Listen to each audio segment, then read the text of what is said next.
नमस्कार, बहुत स्वागत है आप सभी का। मैं हूं आपके साथ मोनिका ठाकुर। आप देखना शुरू कर चुके हैं कच्चा चिट्ठा, और कच्चा चिट्ठा में आज सबसे पहले उन वीर सपूतों को नमन जिन्होंने करगिल युद्ध में दुश्मनों को धूल चटा दी।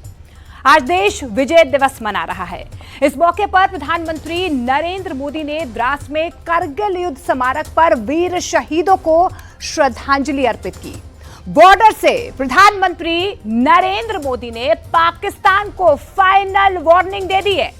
पाकिस्तान अगर नहीं चेता तो जो अंजाम करगिल के रण में हुआ था उससे भी बुरा हश्र के लिए पाकिस्तान तैयार रहे। न्यूज 18 इंडिया के पास एलओसी पर आतंकियों के लॉन्चिंग पैड की एक्सक्लूसिव तस्वीरें हैं। कैसे आतंकियों को हथियार चलाना सिखाया जा रहा है, उन्हें भागने और सुरंग से गुजरने की ट्रेनिंग दी जा रही है। स्पेशल रिपोर्ट में देखिए पीओके में आईएसआई किस तरह से तैयार कर रही है खूनी पंजा।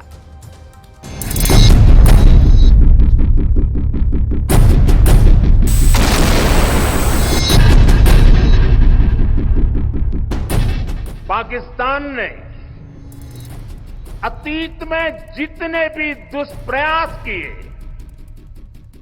उसे मुंह की खानी पड़ी है, लेकिन पाकिस्तान ने अपने इतिहास से कुछ नहीं सीखा। वो आतंकवाद के सहारे, प्रॉक्सी वॉर के सहारे अपने आप को प्रासंगिक बनाए रखने का प्रयास कर रहा है। लेकिन आज जब मैं उस जगह से बोल रहा हूं जहां आतंक के आकाओं को मेरी आवाज सीधे सुनाई पड़ रही है, मैं आतंकवाद के इन सरपरस्तों को कहना चाहता हूं कि उनके नापाक मंसूबे कभी कामयाब नहीं होंगे। लद्दाख हो या फिर जम्मू कश्मीर, विकास के सामने आ रही हर चुनौती को भारत परास्त करके ही रहेगा। जमीन पर हिंदुस्तान यही कर रहा है। हिंदुस्तान में घुसपैठ की हर कोशिश को नाकाम, पाकिस्तान की हर आतंकी टोली का सर्वनाश। लेकिन रक्त बीज के माफिक पाकिस्तानी पिस्सुओं की टोली फिर तैयार हो रही है।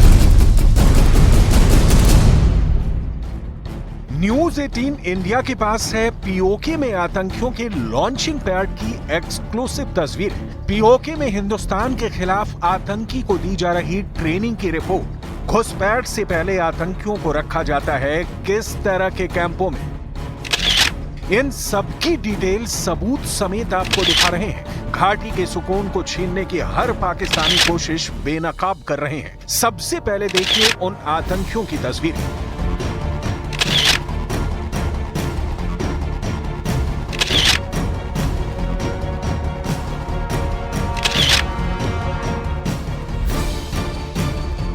हथियारों की ट्रेनिंग चल रही है। हिंदुस्तान के सिपाहियों से बचने की हर तरकीब बताई जा रही है। भागने और छुपने का हर गुर सिखाया जा रहा है। हिंदुस्तान की सीमा में दाखिल होकर आतंक का तांडव करने के लिए इन आतंकियों को तैयार किया जा रहा है। न्यूज 18 इंडिया के पास इस बात की एक्सक्लूसिव जानकारी है कि पाकिस्तान के इन इलाकों में हैं आतंकियों के कैंप और लॉन्च पैड।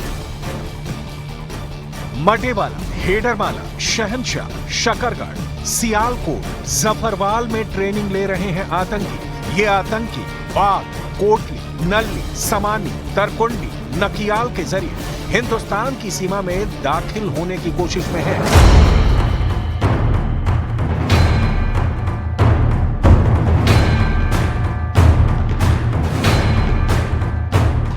पाकिस्तान आतंकवाद का पालना है और आतंकवादी पाकिस्तानी हुकूमत के भारत के खिलाफ सबसे बड़े हथियार। ये जो आपने आतंकियों की ट्रेनिंग की तस्वीरें देखी, इन्हें ट्रेनिंग पाकिस्तान की आर्मी देती है। इनके सिर पर मौत का कफन बांधकर इन्हें पाकिस्तानी रेंजर्स हिंदुस्तान में एंट्री करवाते हैं। पाकिस्तानी खुफिया एजेंसी आईएसआई इन आतंकियों को पैसा देती है, इनके परिजनों का ब्रेन वॉश करती है कि वतन के नाम पर अपने बेटों की बलि चढ़ा दें।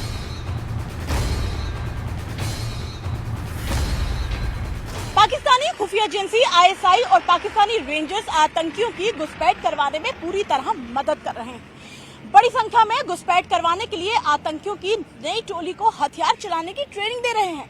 यही नहीं, इन्हें टनल खोदने की ट्रेनिंग भी दी जा रही है। टनल से कैसे घुसपैठ करनी है वो भी पाकिस्तानी सेना ही सिखा रही है। और तो और पाकिस्तानी सेना ने आतंकियों को अपनी ही पोस्ट पर पनाह दी ताकि जब भी मौका मिले घुसपैठ करवाई जा सके।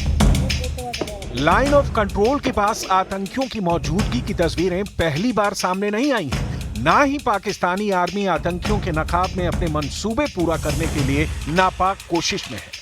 लेकिन पिछले कुछ महीनों से जिस तरह से सीमा के इस पार आतंकी एक्टिव हुए हैं, उसे देखकर लगता है कि इनका इरादा बहुत बड़ी वारदात को अंजाम देने का है। जम्मू कश्मीर से अनुच्छेद 370 के खात्मे के बाद घुसपैठ पर जिस तरह से लगाम लगी थी, पाकिस्तानी आर्मी उससे बौखलाई हुई है। यही वजह है कि एलओसी के बिल्कुल करीब आतंकियों की फौज खड़ी की जा रही है।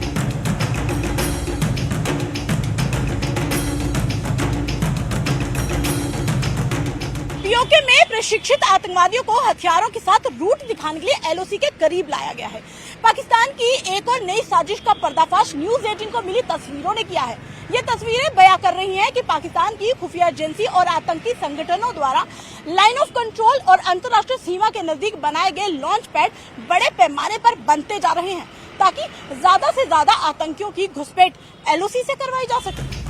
रियासी हमले के बाद मारे गए आतंकियों से जो हथियार और सैटेलाइट फोन मिले थे, वो इस बात का सबूत है कि नए आतंकियों में पाकिस्तान सेना के पूर्व या वर्तमान सैनिक भी शामिल हैं। इनके हमलों का तरीका पाकिस्तानी सेना के पैरा ट्रूपर डिवीजन जैसा है। सैटेलाइट फोन भी पूरी तरह एंड टू एंड एनक्रिप्टेड है। हजारों सबूत और सैकड़ों गवाह हैं जो चीख चीख कर कहते हैं कि पाकिस्तानी आर्मी जो हिंदुस्तान की पराक्रमी सेना से लोहा ले पाने में सक्षम नहीं है, तो लुका छिपी का खेल खेल रही है। नकाब ओढ़कर आतंकवादी बनकर हिंदुस्तान में प्रवेश करती है और मारी जाती है। नए आतंकियों की ट्रेनिंग की तस्वीरें हिंदुस्तान में हाल के आतंकी हमले की तस्दीक कर रहे हैं। जुलाई 2024 में अब तक जम्मू कश्मीर में 8 बड़े आतंकी हमले हुए हैं। इनमें कुल 13 जवान शहीद हुए, जबकि सुरक्षा कर्मियों ने 12 आतंकियों को मार गिराया। 23 जुलाई पुंछ एनकाउंटर में 1 जवान शहीद। 22 जुलाई शौर्य चक्र विजेता के घर आतंकी हमला, आतंकी ढेर। 18 जुलाई कुपवाड़ा में सेना ने 2 आतंकियों को मार गिराया। 16 जुलाई आतंकियों से मुठभेड़ में कैप्टन और पुलिसकर्मी समेत 5 शहीद। 14 जुलाई लाइन ऑफ कंट्रोल के पास घुसपैठ के दौरान 3 आतंकी ढेर। 8 जुलाई कठुआ में आतंकी हमले में 5 जवान शहीद। 7 जुलाई राजौरी में सुरक्षा पोस्ट पर फायरिंग, आतंकी फरार। 7 जुलाई कुलगाम में 6 आतंकी ढेर, एनकाउंटर में 2 जवान शहीद। गरीबी के घुप अंधेरे और रोटी की तलाश में भटकता मुल्क पाकिस्तान के कारनामे उसे डुबो कर रहेंगे। न्यूज 18 इंडिया की एक्सक्लूसिव जानकारी के मुताबिक पाकिस्तान न सिर्फ जम्मू कश्मीर में आतंक का नाच नाचना चाहता है, बल्कि हिंदुस्तान के दूसरे प्रांतों जैसे पंजाब में अशांति फैलाने की फिराक में है। पाकिस्तान की खुफिया एजेंसी आईएसआई और बब्बर खालसा इंटरनेशनल आतंकी संगठन की नापाक साजिश बेनकाब हो गई। अमरनाथ यात्रा शुरू होने और अमरनाथ यात्रा के बीच लगातार पाकिस्तान आईएसआई की नापाक साजिश का इनपुट भारत की खुफिया एजेंसियों के हाथ लग रहा था। इतना ही नहीं, पाकिस्तान आईएसआई आखिर कैसे बब्बर खालसा आतंकी संगठन के जरिए पंजाब और दिल्ली में बीजेपी नेताओं और हिंदू लीडर्स को टारगेट कर सकते हैं, ये इनपुट भी भारत की खुफिया एजेंसियों के हाथ लगे थे। पाकिस्तान आईएसआई पंजाब के गैंगस्टर, रेडिकल्स ग्रुप और आतंकी संगठनों के जरिए अमरनाथ यात्रा में बड़ी तबाही मचाने और श्रद्धालुओं को टारगेट करने के लिए पंजाब और पंजाब बॉर्डर से लगने वाले जम्मू कश्मीर के इलाकों को निशाना बनाने की फिराक में भी थे। जो इतिहास भूल जाता है उसे फिर से उसी में जीना लिखा होता है। पाकिस्तान ये भूल गया है, लिहाजा उसे ये तस्वीरें जरूर देखनी चाहिए कि आज से 25 साल पहले कैसे भारत की बहादुर सेना ने उसका मान मर्दन किया था। कारगिल विजय के 25 साल बाद आज हिंदुस्तान ऑपरेशन विजय की 25वीं वर्षगांठ मना रहा है।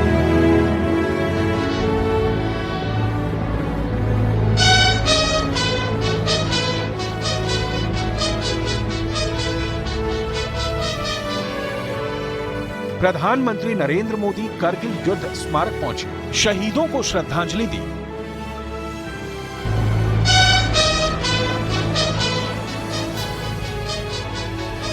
और दूसरी ओर पाकिस्तान की तस्वीरें देखी, वही आतंकी, वही ट्रेनिंग कैंप, वही घुसपैठ की कोशिश और वही इंडियन आर्मी की गोली से मारे जाने का नसीब लिए लॉन्चिंग पैड पर पड़े आतंकवादी।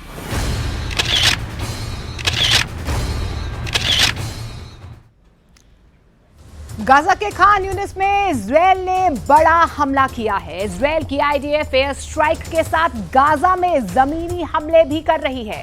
एक के बाद एक हुए इन हमलों में सैकड़ों लोगों के मारे जाने की खबर आ रही है। गाजा के अस्पतालों में शवों के अंबार लग गए हैं। देखिए गाजा किस तरीके से धुआं धुआं हो रहा है।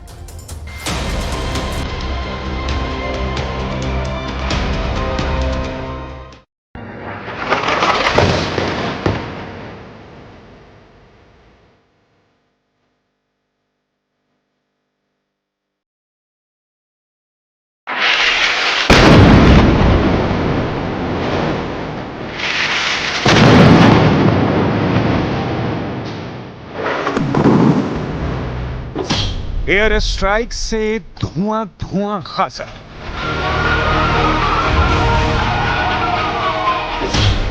अस्पताल में मची अफरा तफरी।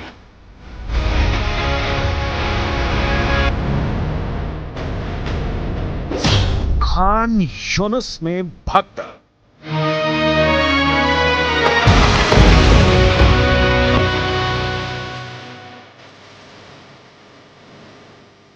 गाजा में बमों की ये बारिश उस वक्त हो रही थी जब इजरायल के पीएम बेंजामिन नेतन्याहू अमेरिकी दौरे पर थे। नेतन्याहू के दौरे के वक्त ही इजरायली डिफेंस फोर्स आईडीएफ ने इजरायल के खान यूनिस पर हमला बोल दिया। भारी बमबारी से पूरे इलाके में भगदड़ मच गई। कोई ट्रक से घायलों को लेकर अस्पताल पहुंचा, कोई कार से, तो कोई अपने परिजनों को कंधे पर ही लेकर दौड़ पड़ा। धूल और धुएं के गुबार से पूरा इलाका भर गया था।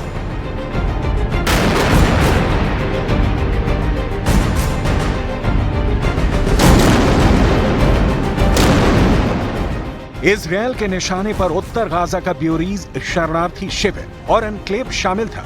विदेशी मीडिया के मुताबिक इजरायली सैन्य बलों ने दक्षिणी खान यूनिस में घायल व्यक्ति को ले जा रही एक एम्बुलेंस पर लाइव राउंड फायर भी किए। खान यूनिस के अस्पताल के बाहर लाशें ही लाशें नजर आ रही हैं, जिनमें मासूम बच्चे, बुजुर्ग और महिलाएं शामिल हैं। उधर इजरायली सेना का कहना है कि हमास लगातार रॉकेट दाग रहा है। हमास और इजरायली सेना में से कोई भी पीछे हटने को तैयार नहीं है और ना ही सीज फायर की बात आगे बढ़ रही है। खान यूनिस पूरी तरह से खंडहर में तब्दील हो चुका है। यहाँ कई विस्थापित लौट कर आए थे जो वहाँ की टूटी फूटी इमारतों में रहने की कोशिश कर रहे थे, लेकिन इजरायल के नए आदेश के बाद इनको दोबारा कहीं और जाने को मजबूर होना पड़ रहा है।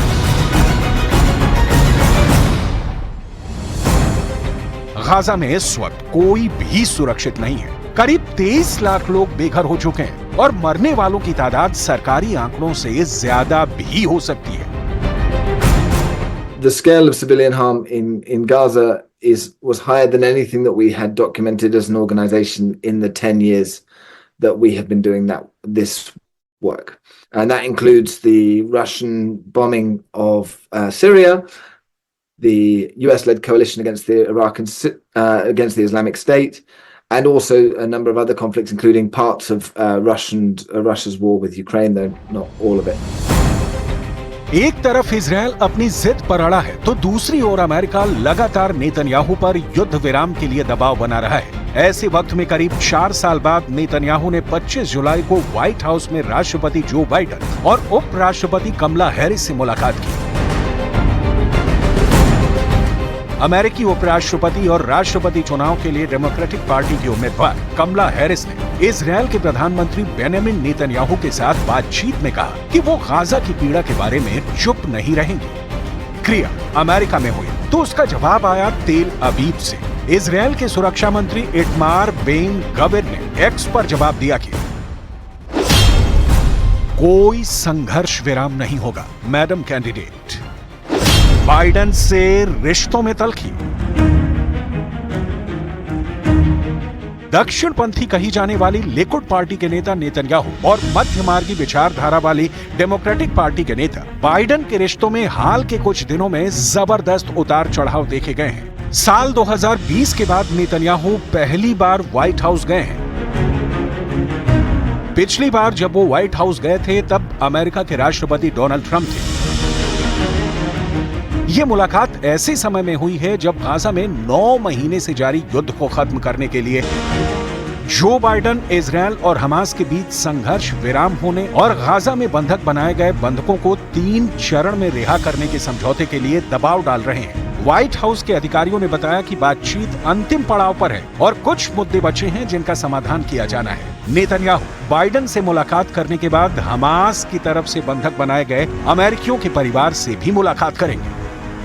बातचीत और सीज फायर का दावा अपनी जगह है, लेकिन नेतन्याहू का सिंगल पॉइंट एजेंडा है कि जब तक हमास का आखिरी आतंकी जिंदा है तब तक इजराइल हमले जारी रखेगा।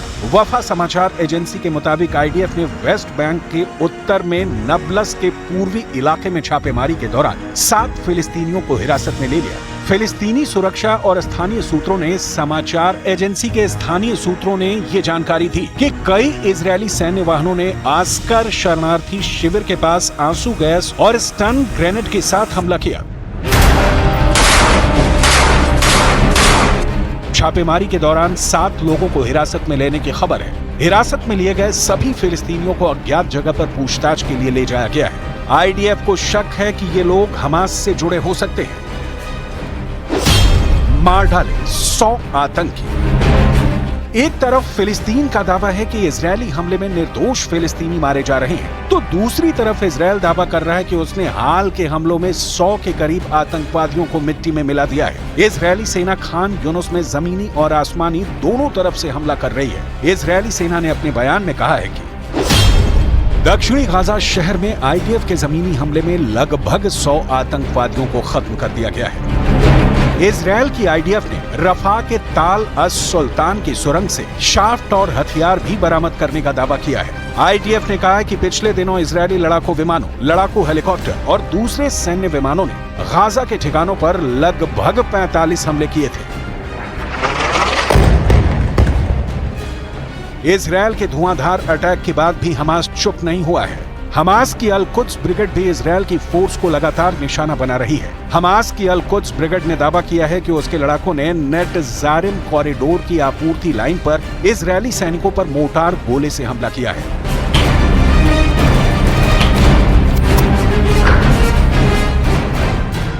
नेटराजिम कॉरिडोर को 2005 में नष्ट कर दिया गया था। फिर उत्तरी गाजा को दक्षिणी गाजा से अलग करने के लिए इजरायली सेना ने अभी युद्ध के दौरान इस कॉरिडोर को फिर से बनाया है। अब तक इस युद्ध में 39,000 लोगों की जान जा चुकी है।